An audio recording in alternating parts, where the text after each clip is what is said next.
Hello dear students, welcome to the world Chemistan. आज हम अपने सॉलिड स्टेट चैप्टर के 6th वीडियो लेक्चर पे हैं। लास्ट वीडियो लेक्चर में हमने वॉइड्स एंड रेडियस रेशियो के टॉपिक को डिस्कस किया था।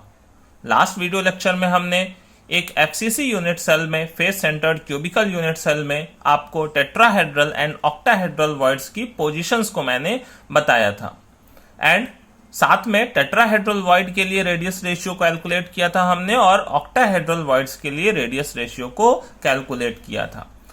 तो देखिए, आज का जो हमारा वीडियो है, आज का जो लेक्चर है वो टोटली बेस्ड है वॉइड्स की कैलकुलेशंस के ऊपर। आज हम यहाँ पे बहुत सारे न्यूमेरिकल्स को सॉल्व करने वाले हैं। इसके अलावा distance between tetrahedral and octahedral voids क्या होते हैं एक यूनिट सेल के अंदर, वो हम यहाँ पे देखेंगे।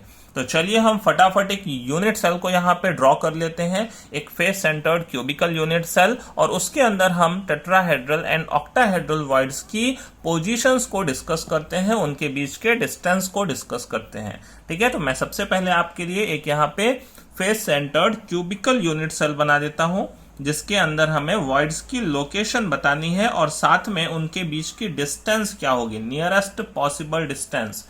ठीक है, क्वेश्चंस आते हैं कि पॉसिबल डिस्टेंस नियरेस्ट बताओ between two tetrahedral voids, between two octahedral voids, between a tetrahedral and octahedral voids. तो वो सब यहाँ पे हम आज कैलकुलेट करने वाले हैं। तो देखिए, यहाँ पे मैंने आपके लिए कि यूनिट सेल बना दिया है, face centred cubical unit cell आपके लिए ड्रॉ कर रहा हूं। यहाँ पे ये क्यूब बना लिया मैंने। इसमें पोजीशंस को देखिए, इलैबोरेट करने के लिए, पोजीशंस को और अच्छे से डिस्कस करने के लिए मैं इस क्यूब को डिवाइड कर लेता हूं 8 स्मॉल क्यूब्स के अंदर। ठीक है, इसमें पार्टीशन मैं कर लेता हूं। ऊपर वाले फेस पे एक पार्टीशन कर लिया, लेफ्ट साइड वाले फेस पे भी मैंने एक पार्टीशन कर लिया, बॉटम फेस पे, राइट फेस पे। ठीक है, सिमिलरली देखिए, यहां पे एक parallel line top and bottom में ड्रॉ करी और उनको ज्वाइन कर लिया। ठीक है, कुछ इस तरीके से ये बीच वाली लाइन को भी यहां पे ड्रॉ कर देते हैं। ठीक है, इधर भी देखिए मैंने दो पैरेलल लाइंस, एक इधर और एक इधर राइट साइड में ड्रॉ कर लिया और इसको भी मैं ये ज्वाइन कर देता हूं। तो ये देखिए, एक मैंने ये पूरा एक यूनिट सेल बना रखा है।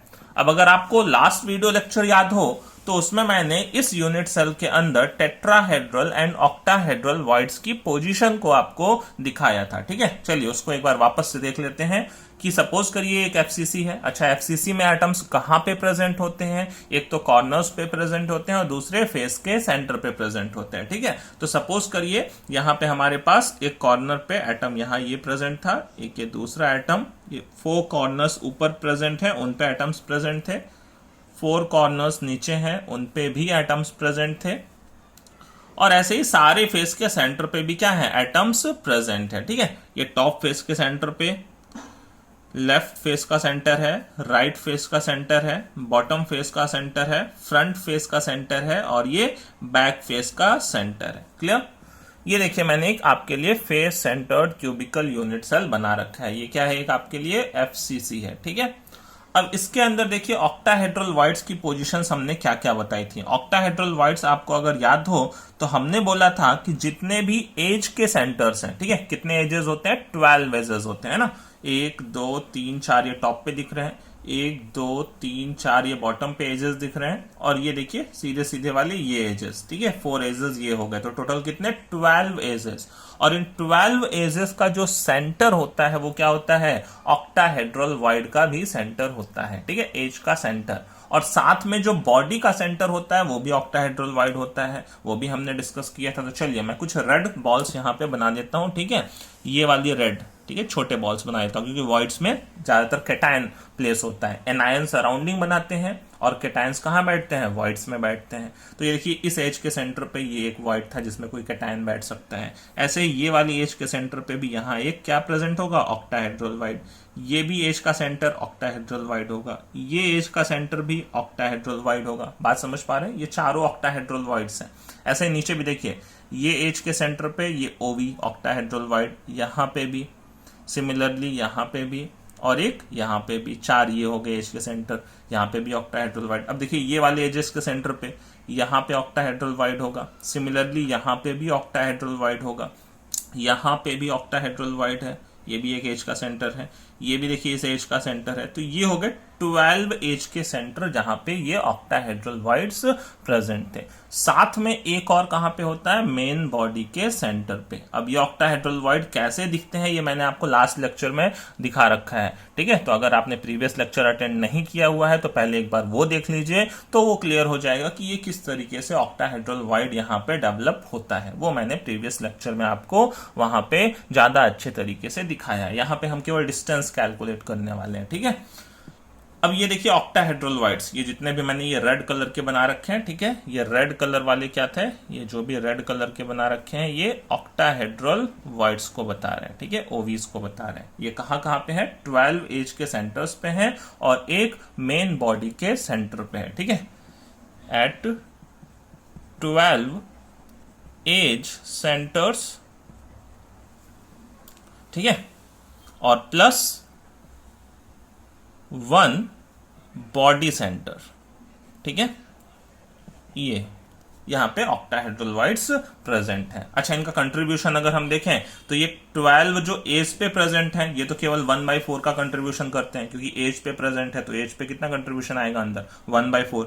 जबकि जो बॉडी पे प्रेजेंट है वो पूरा 1 का कंट्रीब्यूशन, ये भी हमने लास्ट लेक्चर में आपको बताया, ठीक है। तो 12 एज के सेंटर पे जो कंट्रीब्यूशन होता है वो 1/4 का होता है, ठीक है। तो 12 एज के सेंटर पे 1/4 का कंट्रीब्यूशन, एक जो बॉडी के सेंटर में है वो तो पूरा पूरा अंदर पड़ रहा है, ठीक है, उसका कंट्रीब्यूशन टोटल कितने का, 1 का। तो ओवरऑल जो कंट्रीब्यूशन होता है 3 + 1, टोटल कितने, एक एफसीसी यूनिट सेल में 4 ऑक्टाहेड्रल वाइड्स पड़ते हैं।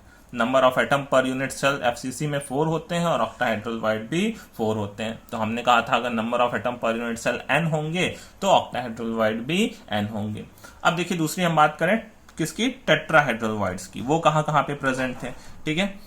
तो चलिए फिर अगर हम उनको याद करते हैं, उनको मैं ब्लू कलर से सपोज करिए बना देता हूं, ठीक है।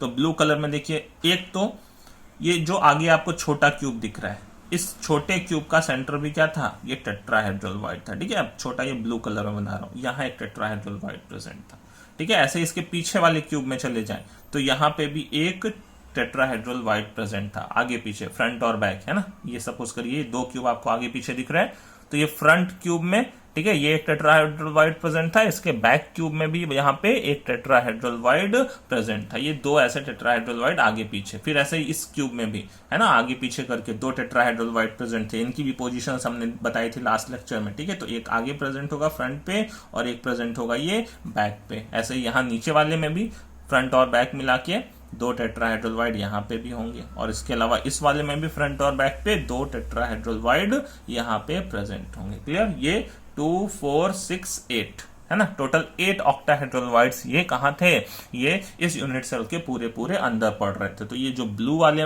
बना रखे हैं, ठीक है, ये रेड वाले तो ऑक्टाहेड्रल वाइड्स थे, ये ब्लू वाले जो बना रखे हैं हॉलो टाइप के, ये क्या है, ये टेट्राहेड्रल वाइड्स है। क्लियर, ये कहां पे प्रेजेंट है, ये पूरे के पूरे क्यूब के अंदर प्रेजेंट है, ठीक है, इस पूरे यूनिट सेल के अंदर पड़ रहे हैं, इनमें कोई कंट्रीब्यूशन हमें अलग से निकालना नहीं है, ठीक है। तो टोटल मतलब 8 के 8 अंदर पड़ रहे हैं, तो टोटल कंट्रीब्यूशन कितने का है, टोटल कंट्रीब्यूशन पूरा 8 का है, ठीक है। तो यहाँ पे 8 टेट्राहेड्रल वाइड्स थे, वो पूरे पूरे 1 का कंट्रीब्यूशन रखते हैं, तो टोटल कंट्रीब्यूशन जो टेट्राहेड्रल वाइड का होता है वो कितना होता है, 8 होता है, ठीक है। क्लियर, तो एफसीसी में number of atom per unit cell 4 होते थे, टेट्राहेड्रल वाइड 8 होते थे। तो हमने कहा था कि अगर number of atom per unit cell n हो तो टेट्राहेड्रल वाइड कितने होंगे, 2n होंगे। क्लियर, तो चलिए अब देखिए हमें क्या करना है, यहाँ पे कुछ यहाँ पे डिस्टेंसेस को कैलकुलेट करना है। देखिए सबसे पहले मैं बात करूं कि मुझसे पूछे कि nearest distance between 2 tetrahedral void कितना होगा, ठीक है। मेरा पहला पॉइंट है, मैं यहाँ पे आपको पॉइंट पॉइंट करके लिखता हूं, ठीक है। फर्स्ट देखिए हमसे पूछता है, अगर सपोज करिए nearest distance between 2 tetrahedral wides क्या होगा, ठीक है, ये हमसे पूछ रहा है। तो देखिए ध्यान दीजिए, 2 टेट्राहेड्रल वाइड ये आपको दिख रहे हैं, है ना, एक ये है, एक ये है, इसके साइड में भी देखूं तो यहाँ पे टेट्राहेड्रल वाइड प्रेजेंट है। और एक्चुअली में एक से दूसरे की डिस्टेंस, चाहे मैं इधर से पीछे को जाऊं, इधर से इधर को जाऊं, वो सेम ही है ना, या इससे नीचे को आऊं। तो ध्यान दीजिए ये वाली डिस्टेंस कितनी होगी।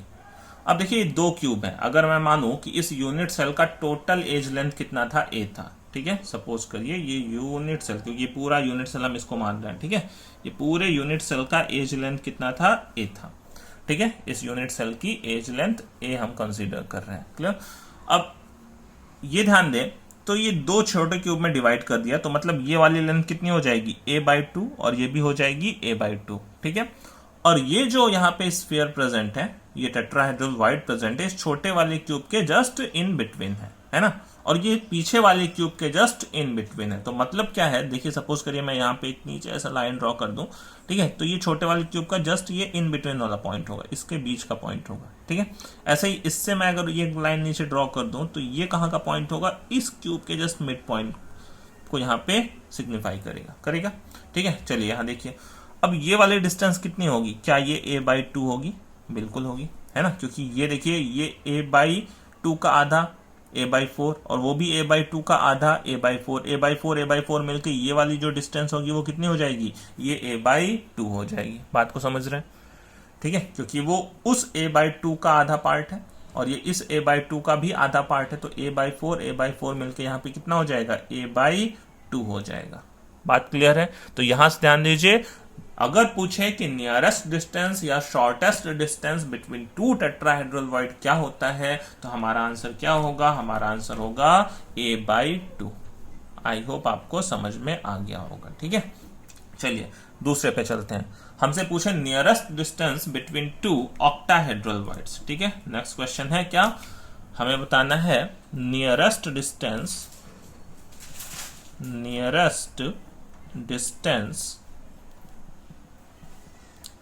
बिटवीन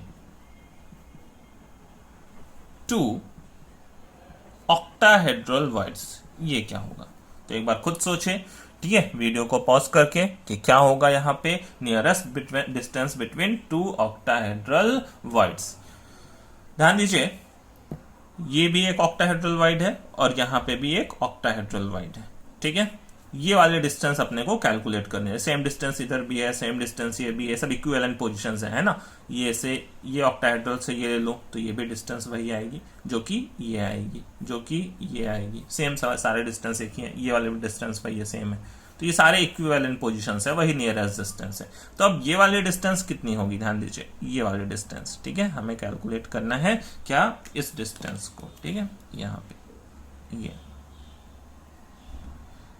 अब अगर सपोज करिए ये टोटल एज लेंथ a है, तो ये क्या होगा, a/2 होगा। अब a/2 का ये सोचिए एक स्क्वायर है ना, ये भी a/2 लेंथ, ये इधर भी a/2 लेंथ, ये भी टोटल तो a ही था ना, अगर ये एज लेंथ a है तो ये भी a है, ठीक है। तो ये वाली लेंथ कितनी हो जाएगी, ये भी a/2 हो जाएगी, ठीक है। यहाँ पे भी ये कितना था, ये a/2 था, तो ओवरऑल क्या हो जाएगा, ये a/2 का एक स्क्वायर कंसीडर कर सकते हैं, और a/2 के स्क्वायर का ये डायगोनल हो जाएगा। और डायगोनल की वैल्यू क्या होती है, अगर सपोज करिए कोई स्क्वायर है जिसकी एज लेंथ a है, तो उसका डायगोनल √2a होता है। बट इस स्क्वायर की लेंथ कितनी है, a/2 लेंथ का है, तो a/2 लेंथ का क्या हो जाएगा, यहाँ पे जो डायगोनल होगा, डायगोनल ही तो इसकी डिस्टेंस है ना, distance between two octahedral wide, वही शॉर्टेस्ट डिस्टेंस, तो √2 और एज लेंथ a, लेकिन एज लेंथ यहाँ पे कितनी है इस क्यूब की, इस स्क्वायर की, a/2 है, तो a/2 हो जाएगा। बात समझ गए, √2 इंटू एज लेंथ होती है भाई, स्क्वायर का मुझे डायगोनल निकालना है, √2 इंटू एज लेंथ, और एज लेंथ कितनी थी यहाँ पे, ये हमारी थी कितने, a/2 वैल्यू थी। तो यहां से देखिए √2, यहां से 2 से कैंसिल करूंगा तो क्या लिख सकता हूं, a/√2, ठीक है, क्लियर है। ये देखिए आपका शॉर्टेस्ट डिस्टेंस है between two octahedral wides, clear है। चलिए अब हम डिस्टेंस कैलकुलेट करते हैं बिटवीन ऑक्टाहेड्रल एंड टेट्राहेड्रल, ठीक है, कि नियरेस्ट डिस्टेंस क्या होगा between octahedral and tetrahedral wides, ठीक है। तो थर्ड हमारे पास क्वेश्चन है कि कैलकुलेट करना है nearest distance between tetrahedral void and octahedral wide. ये हमसे पूछ रहा है कितना होगा। क्लियर।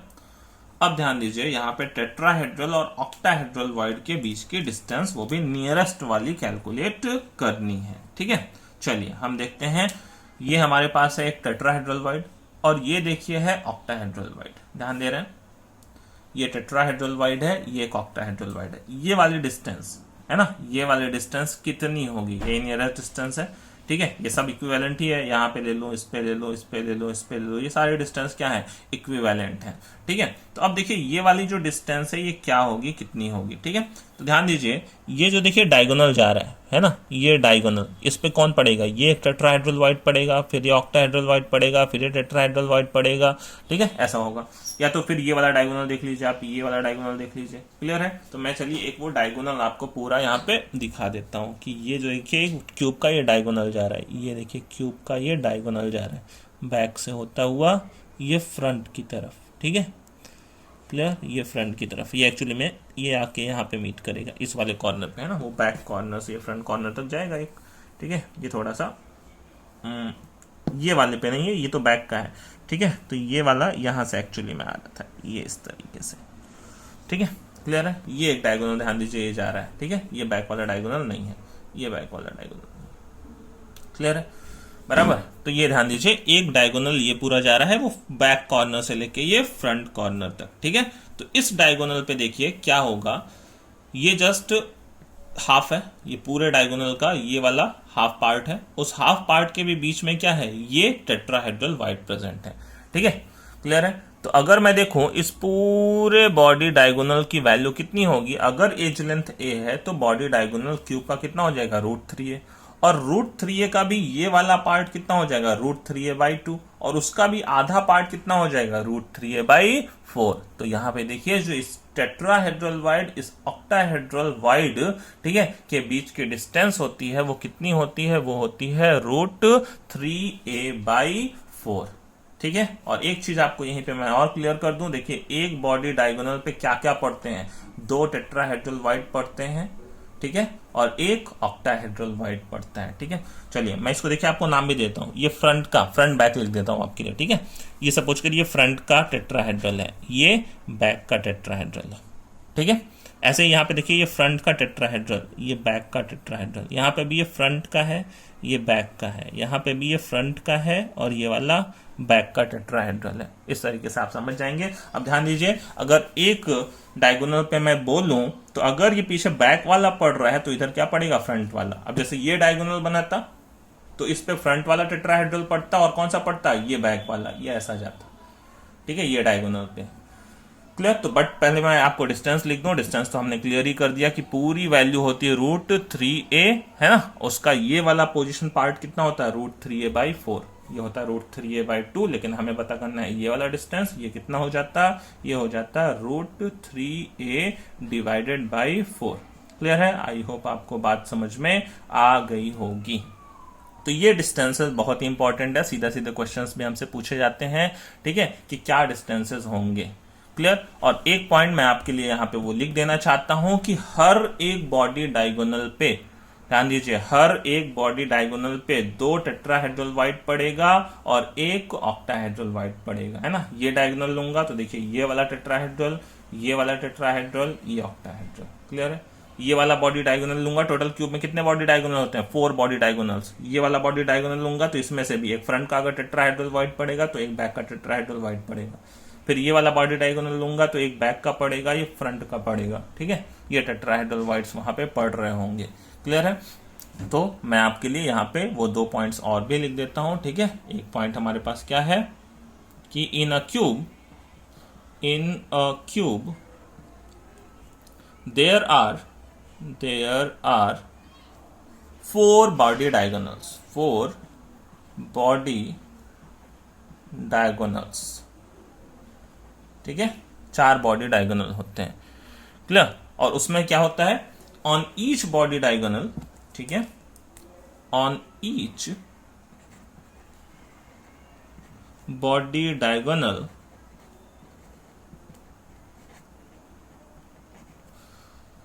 क्या पढ़ते हैं, there are 2 tetrahedral voids and 1 octahedral void, जो कि मैंने आपको फिगर में समझा दिया। ठीक है, एक बॉडी डायगोनल पे, ठीक है, क्या पड़ेगा, एक ये टेट्राहेड्रल वाइड, एक ये टेट्राहेड्रल वाइड और एक ये ऑक्टाहेड्रल वाइड, ये तीनों पड़ेंगे यहाँ पे। ठीक है, ऐसे ही हर एक बॉडी डायगोनल पे यही सेम कंडीशन होगी। क्लियर है, बराबर।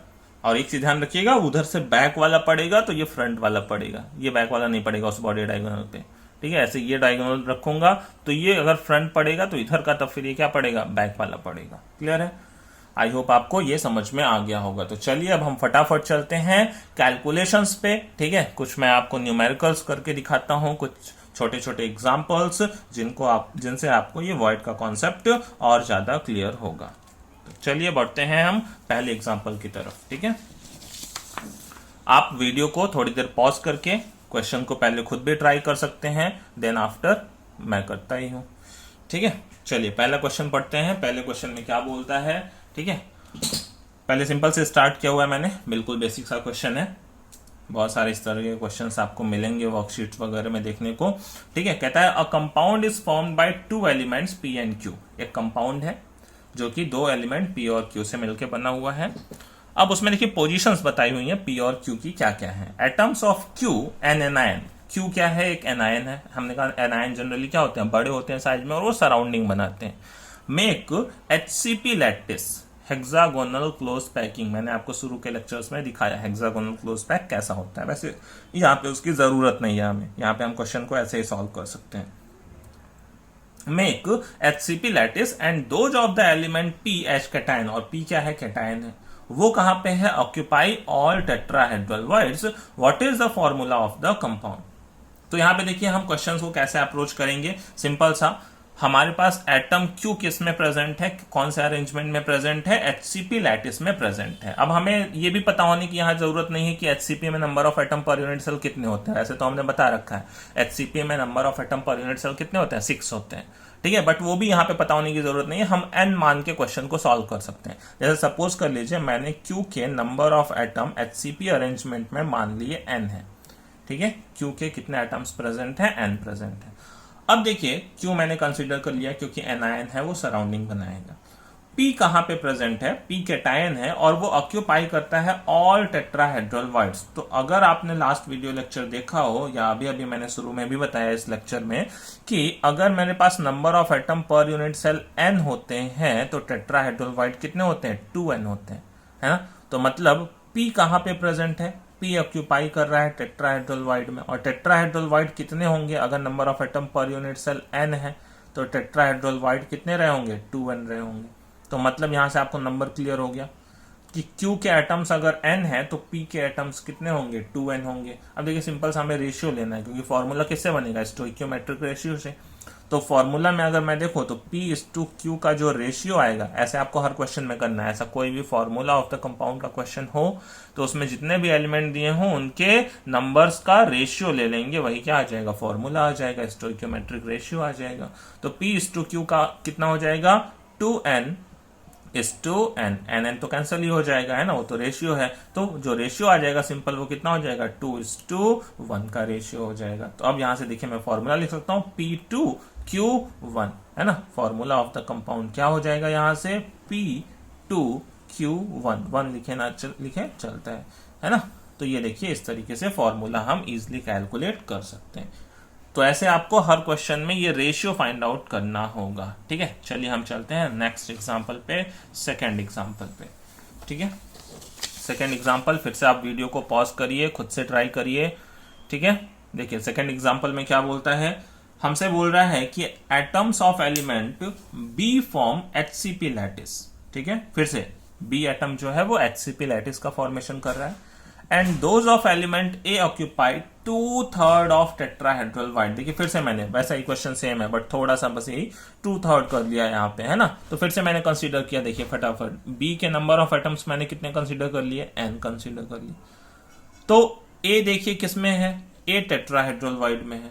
ठीक है, ए ऑक्यूपाई 2/3 ऑफ टेट्राहेड्रल वाइड, वो भी टेट्राहेड्रल वाइड का कितना, 2/3 ही ऑक्यूपाई। अच्छा टेट्राहेड्रल वाइड होते कितने, बी अगर नंबर में n है तो टेट्राहेड्रल वाइड कितने होते हैं, 2n।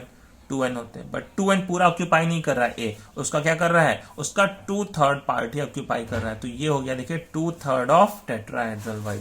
ठीक है, ये वैल्यू हो गई कितनी 4n/3। फिर से यहाँ पे देखिए ए बी का रेशियो निकाल लिया, A:B कितना हो जाएगा, A:B की वैल्यू हो जाएगी 4n/3 n कैंसिल कर दिया, नॉर्मल रेशियो कितना आ गया 4/3 3 से देखिए दोनों साइड मल्टीप्लाई कर दिया, सिंपल और कर लिया रेशियो को, तो कितना हो जाएगा 4:3। ठीक है, तो यहां से देखिए जो फॉर्मूला हो जाएगा क्या, A4B3। क्लियर है, A4B3, A के 4 B के 3 स्टोइकियोमेट्रिक रेशियो में। ठीक है, तो ये हो गया यहाँ पे फॉर्मूला ऑफ द कंपाउंड। तो चलिए अब थोड़ा क्वेश्चन को और अच्छा करते जाते हैं यहाँ से। ठीक है, ये बिल्कुल सिंपल से बेसिक से क्वेश्चंस थे, ऐसे फॉर्मूला ऑफ द कंपाउंड के क्वेश्चंस आते हैं। हमें हमेशा कंट्रीब्यूशन को निकालना होता है, जो भी एलिमेंट्स दिए हुए हैं वो जहां पे भी प्रेजेंट है वो कितना कंट्रीब्यूट कर रहे हैं। ठीक है, वो हमें उसका रेशियो लेना होता है और वही हमें लास्ट में फॉर्मूला दे देता है। ठीक है, चलिए थर्ड एग्जांपल पे चलते हैं। आप अगेन वीडियो को पॉज करके क्वेश्चन को सोच सकते हैं। देखिए थर्ड क्वेश्चन में क्या बोल रहा है कि in a cubic close packed structure of mixed oxides the lattice is made up of oxide ions। ठीक है, लैटिस किससे बना हुआ है, ऑक्साइड आयन से, मतलब O2- है ना, ऑक्साइड आयन का मतलब क्या है, O पे 2-। Lattice is made up of oxide ion, surrounding कौन बना रहा है, ऑक्साइड आयन बना रहा है। अब उसमें जो वाइड्स हैं, अब देखिए उनमें कौन कौन प्रेजेंट है, एनायन ने तो सराउंडिंग बना दिया, अब केटायन जो बैठेंगे वो सब कहां बैठेंगे, वाइड्स में बैठेंगे। उसमें क्या है 1/8 of tetrahedral void, 1/8 of tetrahedral void are occupied by divalent ion A2+। ठीक है, जबकि 1/2 of octahedral voids are occupied by trivalent ion B3+। तो पूछता है what is formula of the oxide. तो चलिए मैं फिर से वो n वाली वैल्यू लेके आपको समझा देता हूं, है ना। ऑक्साइड आयन एक मिक्स ऑक्साइड है, तो ऑक्साइड आयन प्रेजेंट है, मतलब क्या O पे 2-, इसका कंट्रीब्यूशन मैंने मान लिया n था। ठीक है, कंसीडर कर लिया, आप कुछ भी करेंगे रेशियो में तो वो कट ही जाना है। ठीक है, तो मैंने मान लिया O पे 2- के कितने नंबर ऑफ आयंस प्रेजेंट थे, n प्रेजेंट थे।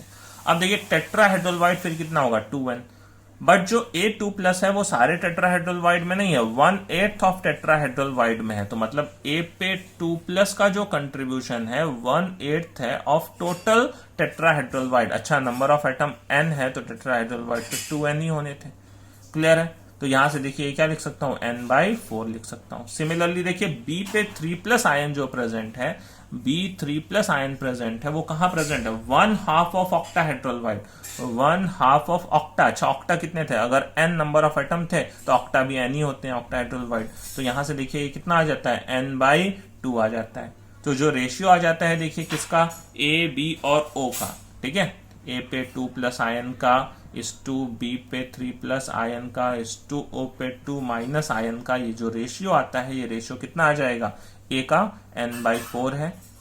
ठीक है, B वाले का n/2 है और O का n है। ये रेशियो n तो कट ही जाएगा हर, है ना, 4 से मल्टीप्लाई कर लो। ऐसा पहले मैं ऐसे सिंपल लिख देता हूँ, पहले कितना था 1/4 = 1/2 = 1।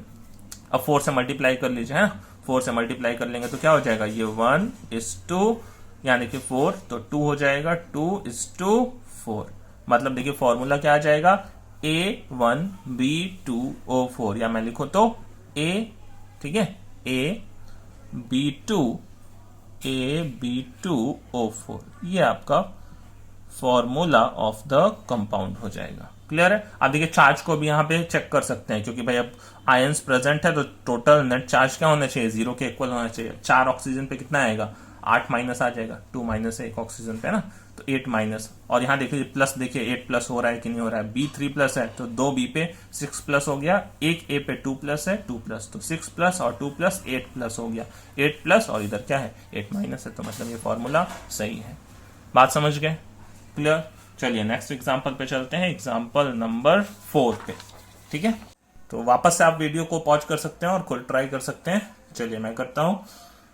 देखिए क्या बोल रहा है, द मिनरल स्पाइनल स्पाइनल देखिए एक स्ट्रक्चर होता है, आगे हम पढ़ेंगे स्पाइनल, इनवर्स स्पाइनल स्ट्रक्चर्स के बारे में, बट उसकी यहाँ पे अभी कोई रिक्वायरमेंट नहीं है, क्वेश्चन वैसे ही सॉल्व हो जाएगा।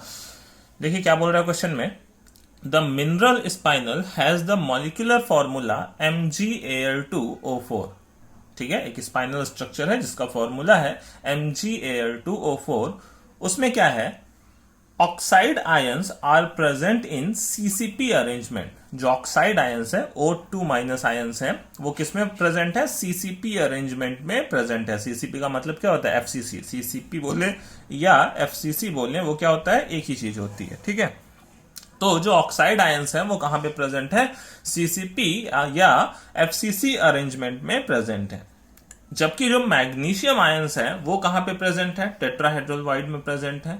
और एल्यूमिनियम आयन वो ऑक्टाहेड्रल वाइड में प्रेजेंट है। ठीक है, वो सारे टेट्राहेड्रल ऑक्टाहेड्रल वाइड को ऑक्यूपाई नहीं कर रहे हैं, कुछ में प्रेजेंट है कुछ में नहीं प्रेजेंट है। तो देखिए वही हमसे पूछ रहा है, calculate the percentage of tetrahedral wide occupied by magnesium 2+ ion and percentage of octahedral wide occupied by aluminium 3+ ion. कि मतलब टोटल टेट्राहेड्रल वाइड के कितने परसेंटेज में मैग्नीशियम 2+ बैठा है और टोटल ऑक्टाहेड्रल वाइड के कितने परसेंटेज में एल्यूमिनियम 3+ आयन प्रेजेंट है। तो चलिए यहां पे देखिए ऑक्साइड आयन किसमें प्रेजेंट है, एफसीसी में। तो ऑक्साइड आयन के नंबर भी कितने होने चाहिए, 4, जो कि है वहां पे। ऑक्साइड आयन कितने हैं टोटल नंबर में, 4 है। ठीक है, तो ऑक्साइड आयन के नंबर्स में देखूं तो यहाँ पे 4 है। अच्छा, अब इसके बेसिस पे अगर मैं देखूं तो इसने सराउंडिंग बना लिया। अब इसने सराउंडिंग बना लिया तो टोटल टेट्राहेड्रल वाइड कितने होने चाहिए थे, टेट्राहेड्रल वाइड जस्ट डबल होते हैं नंबर ऑफ एटम से।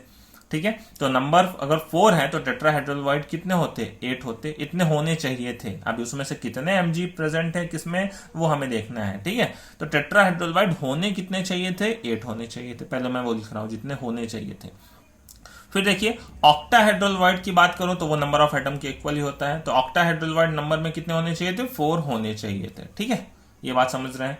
अगर number of atom per unit cell 4 है तो होने चाहिए थे टेट्राहेड्रल वाइड 8, ऑक्टाहेड्रल वाइड 4।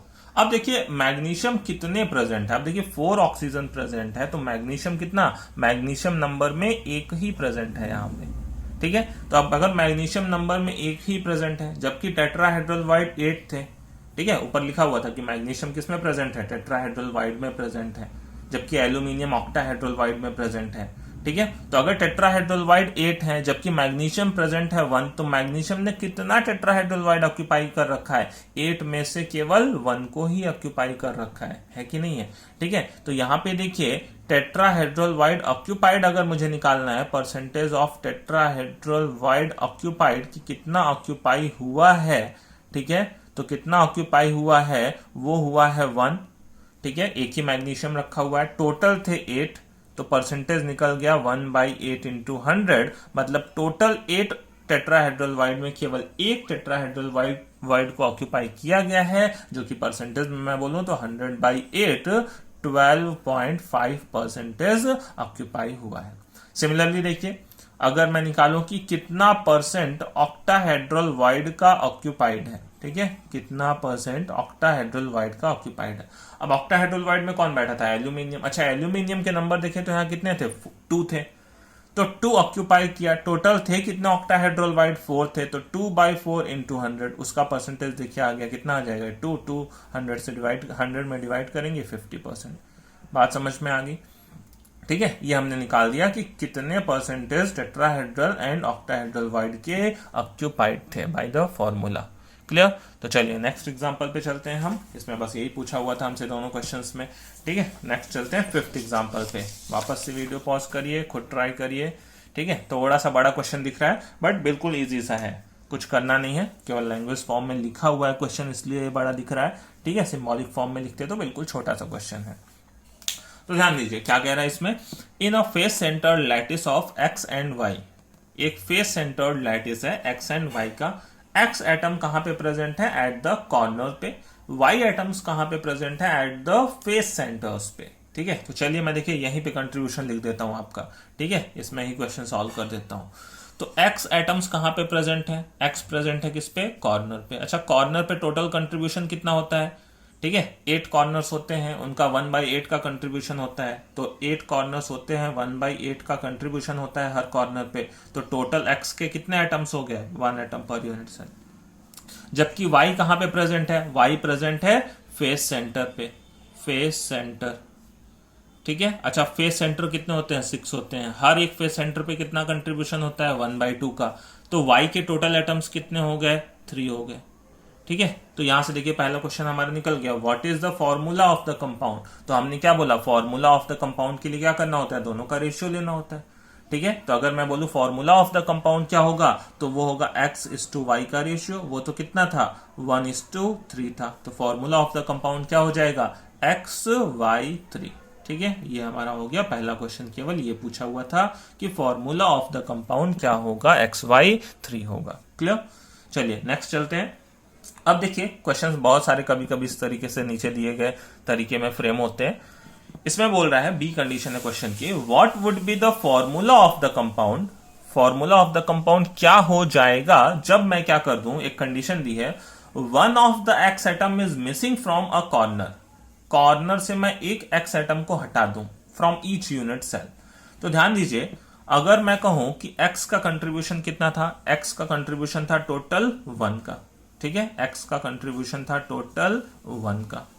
अब उसमें से एक कॉर्नर के एक एटम को मैंने हटा दिया। अच्छा, एक कॉर्नर पे कंट्रीब्यूशन कितने का होता है, 1/8 का, 8 कॉर्नर पे प्रेजेंट था तब तो 1 का था, एक कॉर्नर से मैंने हटा दिया तो कितना कंट्रीब्यूशन माइनस हो जाएगा, माइनस हो जाएगा इसमें से 1/8। बात समझ गए, एक्स हर एक कॉर्नर पे प्रेजेंट था, बट मैंने क्या किया, एक एक्स एटम को मिस कर दिया फ्रॉम अ कॉर्नर, तो कितना कंट्रीब्यूशन निकाल दूंगा मैं, कितना, 1 टोटल कंट्रीब्यूशन था, एक कॉर्नर मैंने निकाल दिया तो उसका कंट्रीब्यूशन भी मैंने निकाल दिया 1/8, तो टोटल कितना हो जाएगा, एक्स का कुल कंट्रीब्यूशन अब हो जाएगा कितना, 7/8। y को तो हमने चेंज नहीं किया, y चेंज करने को कोई कंडीशन नहीं बोल रहा है, y के अभी भी कितने थे, 3 थे, ठीक है। तो y की वैल्यू तो अभी भी क्या थी, 3 थी। तो अब देखिए नया फॉर्मूला ऑफ द कंपाउंड क्या हो जाएगा, फिर से देखूं मैं रेशियो, ठीक है, फिर से मैं रेशियो देखूं तो x:y का रेशियो कितना हो जाएगा, 7/8, 7/8:3, ठीक है। तो यहां से देखिए मैं 8 से मल्टीप्लाई कर दूं, है ना, दोनों साइड पे, तो 8 से मल्टीप्लाई कर दूं तो ये देखिए ये रेशियो क्या बन जाएगा यहां से, ठीक है, ये 7:8 3 24, ठीक है। तो देखिए फॉर्मूला ऑफ द कंपाउंड क्या हो जाएगा, x, ठीक है, 7y24, x 7y24, क्लियर है। ये कंडीशन दी हुई थी। एक और देखिए कंडीशन दी हुई है, कौन सी कंडीशन दी हुई है, कि one of the x atom from a corner is replaced by Z atoms, ठीक है। जो एक्स एटम था एक कॉर्नर पे, उसे हमने हटा के उसकी जगह पे क्या प्लेस कर दिया, जेड को प्लेस कर दिया। बात समझ रहे हैं। तो अब देखिए फिर से कंडीशन ऊपर वाली थी कि एक एटम मिसिंग था तो उसमें हमने कुछ रखा नहीं था, बट यहाँ पे उसी की जगह पे क्या लाके रख दिया, जेड एटम को रख दिया, तो यही कंट्रीब्यूशन रहेगा, ठीक है। एक्स एटम भाई एक हटा दिया तो एक्स का कंट्रीब्यूशन तो कितना बचा था, एक्स का कंट्रीब्यूशन बचा था 7/8 का जब एक हटा दिया था। वाई का कंट्रीब्यूशन कितना था, वो तो 3 का था। अब जेड एक कॉर्नर पे और आ गया जहां से एक्स गायब हुआ था, तो जेड एक ही कॉर्नर पे आया हुआ है जहां से हमारा एक्स गायब हुआ था, तो उसका कंट्रीब्यूशन कितना है, 1/8 का। बात समझ रहे हैं, जेड एक ही आया है जहां से एक्स मिस हुआ था, ठीक है, क्लियर है। तो अब यहां से देखिए फिर से रेशियो क्या हो जाएगा, एक्स वाई जेड का जो रेशियो आ जाएगा वो क्या आ जाएगा, ठीक है, 7/8:3:1/8। फिर से मैं 8 से अगर मल्टीप्लाई कर दूं पूरे में तो ये देखिए हो जाएगा 7:, ठीक है, 24:1, क्लियर है। तो यहां से देखिए फॉर्मूला ऑफ द कंपाउंड क्या बन जाएगा, x 7 y 24 z 1, ठीक है, ये हो जाएगा फॉर्मूला ऑफ द कंपाउंड। तो इस तरीके से रिप्लेसमेंट वाले भी क्वेश्चन आप इजिली कर सकते हैं, जहां से आपने एटम को मिस किया निकाला वहां पे कंट्रीब्यूशन को माइनस कर दीजिए, ठीक है, नया इंट्रोड्यूस किया एटम तो वहां पे उसका कंट्रीब्यूशन एड अप कर लीजिए, क्लियर है। चलिए तो देखिए लास्ट एग्जांपल देखते हैं। ये एग्जांपल आपका उसी कॉन्सेप्ट पे बेस्ड है जो मैंने आपको शुरू में लेक्चर में समझाया कि बॉडी डायगोनल पे कितने tetrahedral and octahedral voids present होते हैं। तो चलिए क्वेश्चन समझते हैं। देखिए इसमें क्या बोल रहा है, in a solid A atom has CCP arrangement and B atoms occupy all tetrahedral void, ठीक है। ए एटम्स किसमें प्रेजेंट है, सीसीपी, सीसीपी का मतलब वही एफसीसी अरेंजमेंट, ठीक है। एंड बी एटम्स किसको ऑक्यूपाई कर रहे हैं, सारे टेट्राहेड्रल वाइड्स को ऑक्यूपाई कर रहे हैं। क्लियर। अब आगे देखिए एक कंडीशन देता है हमको कि if all the atoms present on one body diagonal are removed, ठीक है, एक बॉडी डायगोनल पे प्रेजेंट सारे एटम को मैं क्या कर दूं, रिमूव कर दूं, then what will be the formula of the compound, तो उस कंपाउंड का फॉर्मूला क्या हो जाएगा। अब ध्यान से समझिए, ठीक है। मैं आपके लिए यहां पे चलिए एक छोटा सा फिगर ड्रॉ कर देता हूं। ये एक मैंने FCC या CCP बनाया जिसमें ए एटम्स CCP अरेंजमेंट में प्रेजेंट है, ठीक है, ये लिया, ठीक है। चलिए ए एटम्स कहां पे प्रेजेंट है, CCP मतलब कॉर्नर्स पे होंगे, ठीक है, कॉर्नर्स पे प्रेजेंट होंगे, ये कॉर्नर्स पे प्रेजेंट कर दिया। फिर उसके बाद फेस के सेंटर में प्रेजेंट होंगे, राइट फेस का सेंटर, लेफ्ट फेस का सेंटर, राइट फेस का सेंटर, टॉप फेस का सेंटर, बॉटम फेस का सेंटर, ठीक है। ये फ्रंट फेस का सेंटर, ये फ्रंट फेस है उसका सेंटर ले लिया, एक बैक फेस है उसका सेंटर ले लिया, ठीक है। ये हमारे पास ए एटम्स प्रेजेंट थे ए टाइप के। अब बी कहां पे प्रेजेंट है, बी प्रेजेंट है सारे टेट्राहेड्रल वॉइड्स में। तो वही टेट्राहेड्रल वॉइड्स क्या होंगे, एक यहाँ पे फ्रंट में होगा, एक इधर पीछे बैक में होगा, ठीक है। फिर यहाँ पे फ्रंट में होगा एक पीछे यहाँ पे बैक में होगा, यहाँ पे भी एक फ्रंट होगा एक बैक होगा, एक फ्रंट में होगा एक बैक में होगा। अब कह रहा है कि एक बॉडी डायगोनल पे प्रेजेंट सारे एटम को हमने हटा दिया, ये थे बी टाइप के एटम्स, ठीक है। तो देखिए बॉडी डायगोनल हमने क्या कहा कि एक ये बैक वाला अगर टेट्राहेड्रल वॉइड पड़ेगा तो ये फ्रंट वाला पड़ेगा, मतलब इस तरीके से देखिए होता हुआ जाएगा ये बॉडी डायगोनल, ठीक है। ये एक बैक वाला टेट्राहेड्रल वाइड और ये फ्रंट वाला टेट्राहेड्रल वाइड। हमने पीछे बोला कि एक बॉडी डायगोनल पे कितने पड़ते हैं, 2 टेट्राहेड्रल वाइड पड़ते हैं। और साथ में देखिए कौन चला जाएगा, ये ए के भी 2 एटम चले जाएंगे, ठीक है, कॉर्नर वाले। तो यहां से देखिए टोटल 4 एटम रिमूव हो गया। उनका कितना कंट्रीब्यूशन हटा वो हम यहाँ पे कैलकुलेट करने वाले हैं, ठीक है। तो 2 ए के एटम्स गए कॉर्नर वाले, 2 बी के एटम्स गए कहां से, उस टेट्राहेड्रल वाइड में से चले गए, अगर मैंने एक बॉडी डायगोनल को क्या कर दिया, रिमूव कर दिया, ठीक है। क्लियर। चलिए हम करते हैं। देखिए ए का यहाँ पे टोटल, पहले मान लीजिए हटाया नहीं हमने, तो ए का टोटल कंट्रीब्यूशन कितना था, ए था CCP में, CCP बोले या FCC बोले एक ही चीज है। टोटल कंट्रीब्यूशन ए का कितना था, 4 का था, ठीक है, 4 का था, क्योंकि 8 कॉर्नर्स पे 1/8 का कंट्रीब्यूशन 1 हो गया, 6 फेस के सेंटर पे 1/2 का कंट्रीब्यूशन 3 हो गया, 3 + 1 FCC में कितना होता है, 4 होता है। लेकिन देखिए अब ए बचा कितना, अगर मैंने बॉडी डायगोनल को हटाया तो उसमें से देखिए 2 ए निकल गए, तो कितने निकल गए, 4 में से कितना कंट्रीब्यूशन, ये कॉर्नर कितना कंट्रीब्यूशन रखता है, 1/8 का, ये वाला भी कॉर्नर कितना कंट्रीब्यूशन रखता है, 1/8 का, तो मतलब दोनों का मिला के कितना कंट्रीब्यूशन निकल गया, 2/8 का। तो 4 में से कितना माइनस कर देंगे, 2/8 माइनस कर देंगे। बात समझ रहे हैं, ये देखिए आ जाएगा 8 4 32, 32 - 2 30 डिवाइडेड बाई 8 का कंट्रीब्यूशन ये होगा ए का।